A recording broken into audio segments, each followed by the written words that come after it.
Have you ever just stared at your electricity bill and wondered, how on earth did they come up with this number? Well, today, we're going to track the life of a single, invisible electron all the way from a multi-billion-dollar power plant directly down to your monthly statement. In this explainer, we're diving into the absolute journey of how that simple electron gets its price tag. It is a massive balancing act of scale, and honestly, it's pretty fascinating. Now, you might assume that when a country decides to build a power plant, the engineers just, pick the absolute most advanced, highly efficient technology out there. Like, it's just a pure physics problem, right? Actually, scratch that. The ultimate decider isn't physics at all, it's economics. Because the reality on the ground is, technical brilliance means absolutely nothing if the financial math doesn't add up. So to demystify all these hidden mechanics, we're going to follow the money through 5 crucial stages. 1. The true cost of power. 2. Fixed versus running expenses. 3. The math behind tariffs. 4. Penalties for greed and efficiency. And 5. Maximizing plant ROI. All right, let's jump right into Section 1, the true cost of power, staggering initial investments. What's really mind-blowing about this first stage is just how monumental and unpredictable these upfront costs are.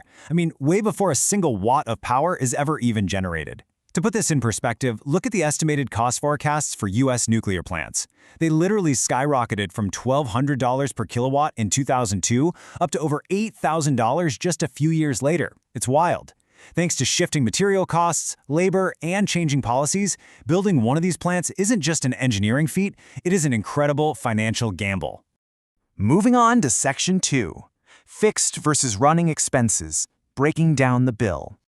Okay, so once that massive construction gamble finally pays off and the plant is built, operators have to juggle 2 completely different categories of expenses just to keep the lights on and avoid bankruptcy.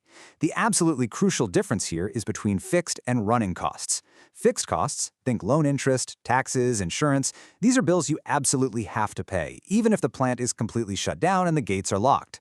Running costs, on the other hand, like fuel and daily maintenance wages, well, those fluctuate directly based on how much power you're actually producing on a given day. But there's a kind of silent killer lurking in those fixed costs, and it's depreciation.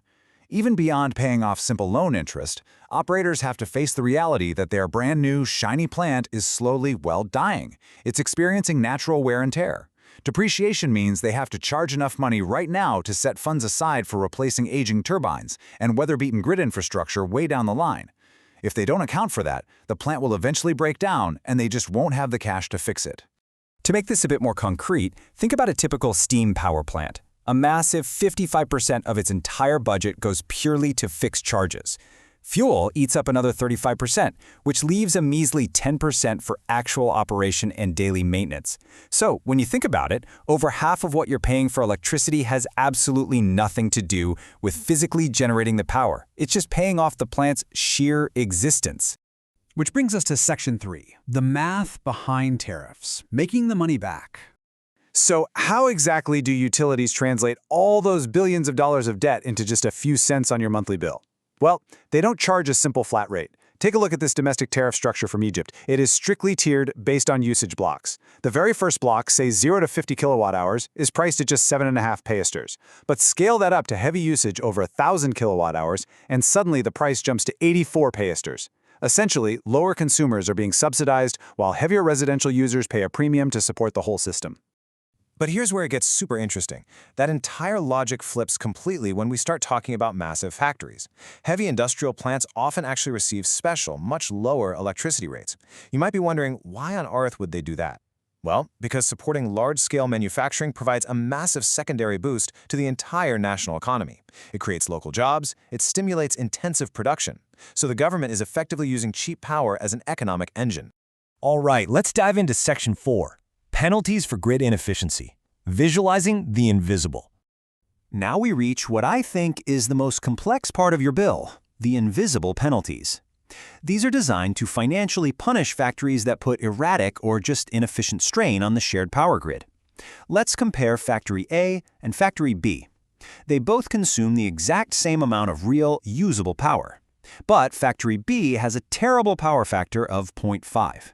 It's kind of like ordering a pint of beer that is half foam. The utility company has to pour a much larger glass just to get you the actual liquid you ask for.